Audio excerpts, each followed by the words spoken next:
گواہ رہے۔ عزیزو امانت آئی سیدنا عثمان غنی کے پاس۔ عثمان غنی بہت بڑی حکومت کے امیر ہیں، بہت بڑی، 2000 آدمی آ گیا شر پسند۔ اس نے آ کے حضرت عثمان غنی کے گھر کا گھیرا چاروں طرف سے تنگ کر لیا۔ حضرت عثمان غنی سے انہوں نے مطالبات شروع کر دیے، شر پسند لوگ تھے۔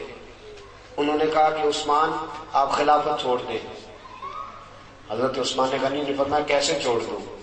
میرے رسول پاک نے فرمایا تھا عثمان اللہ تجھے ایک قمیض پہنائے گا، لوگ اتارنا چاہیں گے پر کبھی نہ اتارنا۔ فرمایا حضور نے فرمایا تھا نہ چھوڑنا، میں کیسے چھوڑ دوں؟ چاروں طرف سے گھیرا انہوں نے ڈالا ہے مکان کا۔ امام حسین پہ 3 دن پانی بند ہوا ہے، حضرت عثمان غنی پہ 40 دن پانی بند رہا۔ 40 دن نہ کھانا کھایا نہ پانی پیا۔ لوگ کہنے لگے عثمان بھوک پیاس نہیں لگتی؟ فرمایا بھوک لگتی ہے تو خدا کا ذکر کرتا ہوں، پیاس لگتی ہے تو قرآن کی تلاوت کرتا ہوں، اللہ میری بھوک اور پیاس ختم کر دیتا ہے۔ 40 دن کہ میں نے کہا کہ بڑی پرانی ہے کربلا، بڑی پرانی۔ 40 دن پانی بند رہا۔ حضرت علی اور حضرت امام حسین کے لیے تو جناب عباس پانی لے کے آئے تھے، حضرت عثمان غنی کے لیے جناب علی پانی کا مشکیزہ لے کے آئے، حضرت علی پانی کا مشکیزہ لے کے آئے۔ اور جب پہنچے دروازے پہ تو ایک ظالم نے تیر مارا، مشکیزہ پھٹ گیا، پانی بہہ گیا۔ حضرت علی المرتضیٰ کہنے لگے مجھے عثمان نے منع کر دیا تم سے لڑنا نہیں، ورنہ تم 2000 ہو، 2000 کے لیے تو علی اکیلا ہی کافی ہے۔ دیواریں ہلتی رہتی ہیں اور در کانپ جاتا ہے، علی کا نام سن کے اب بھی خیبر کانپ جاتا ہے۔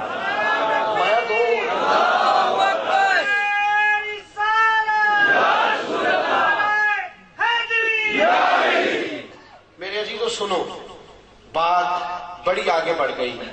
حضرت عثمان غنی کے پاس جناب علی پہنچے، دیگر صحابہ پہنچے، کہنے لگے اے عثمان آپ نے بڑی خدمت کی، 12 سال دین کی، بڑا کام کیا، 3 باتیں ہیں، آپ اس طرح کریں ہمیں اجازت دیں ہم ان 2000 آدمی کو بھگا دیتے ہیں۔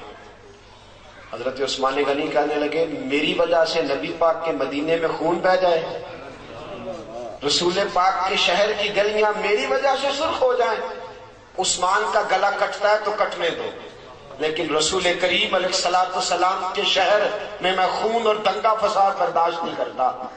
کہا پھر آپ اس طرح کریں کہ کچھ دنوں کے لیے حکومت چھوڑ دیں۔ آپ نے فرمایا حضور نے فرمایا تھا قمیض نہ اتارنا، کبھی نہیں اتاروں گا۔ صحابہ نے تیسری پیشکش کی، کہا کچھ دنوں کے لیے مدینہ چھوڑ دیں، کچھ دنوں کے لیے مدینہ چھوڑ دیں، کچھ دنوں کے لیے، پھر آ جائیے گا حالات ٹھیک ہوں گے۔ آپ نے فرمایا دوستو دیکھو میری داڑھی سفید ہو گئی ہے، پتہ نہیں کس گلی میں موت آ جائے، میں مصطفیٰ کے مدینے سے باہر نہیں مرنا چاہتا۔ یہ اسلام کا وہ حکمران کہ جس کے اوپر امانت آئی، شر پسندی ہوئی، حضرت امام عثمان غنی رضی اللہ تعالیٰ عنہ نے جان قربان کر دی، شہادت پیش کر دی، لیکن نبی پاک کے مدینے میں فساد نہ ہونے دیا۔ دوستو جناب علی کی باری آئی تو وہ بھی کوفے کی گلی میں شہید ہو گئے۔ حضرت علی المرتضیٰ رضی اللہ تعالیٰ عنہ ساری زندگی دین کے لیے کھڑے رہے، کوفے کی گلی میں شہید ہوئے، باریاں بڑھتی رہی، پورا خاندان۔ ایک وہ زمانہ بھی آیا کہ میرے رسول پاک نے فرمایا فاطمہ تیری باقی 3 بہنوں نے بھی بڑے دکھ اٹھائے۔ دوستو میں اور آپ، میرے ساتھی مجھ سے بڑی محبت کے ساتھ اکثر کہتے ہیں اتنے سفر نہ کریں آپ، اتنی محنت نہ کریں، تھوڑی کر لیا کریں، کم نکلیں۔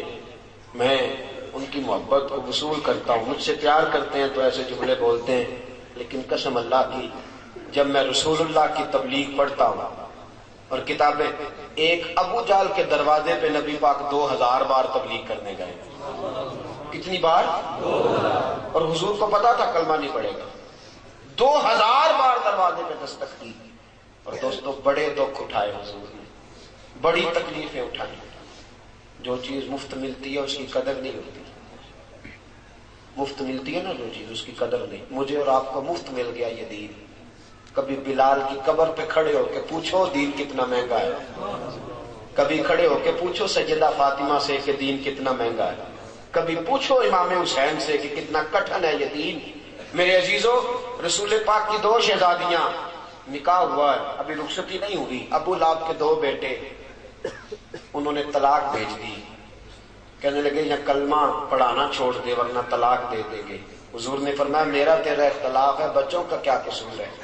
ابو لہب کہنے لگا نہیں میں طلاق دے دوں گا۔ گھر بیٹھی 2 بچیوں کی طلاق پہنچی، سیدہ ختیجہ فرماتی ہیں حضور بڑا روئے، اٹھے، بچیوں کے سر پہ ہاتھ رکھا، کہ بیٹا اپنے بابا کے دین کے کام میں ثابت قدم رہنا، اللہ تمہیں بڑی بہتر جزا دے گا۔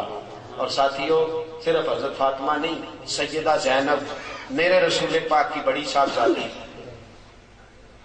حمل سے ہیں، اللہ نے ان کے گھر میں ولادت کی خوشی رکھی ہوئی ہے، مکہ سے مدینہ کی طرف آ رہی ہیں، حبار بن اسود نے نیزہ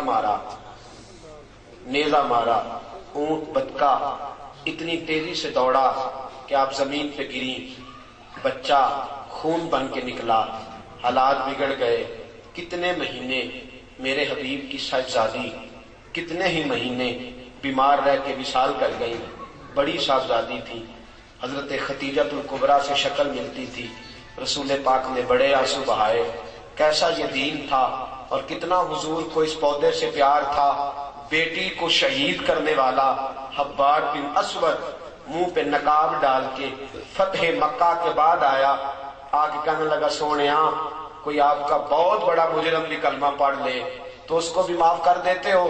رسول پاک نے فرمایا چہرے سے نقاب ہٹا، بیٹیوں کے قاتل کبھی بھولا نہیں کرتے، تو چہرے سے نقاب ہٹا، اولاد کے قاتل کبھی بھولا نہیں کرتے، لیکن تو پڑھ لے کلمہ، مجھے سب سے زیادہ دین سے پیار ہے، اگر تو مسلمان ہو گیا تو میں تیری یہ خطا بھی معاف کرنے کو تیار ہوں۔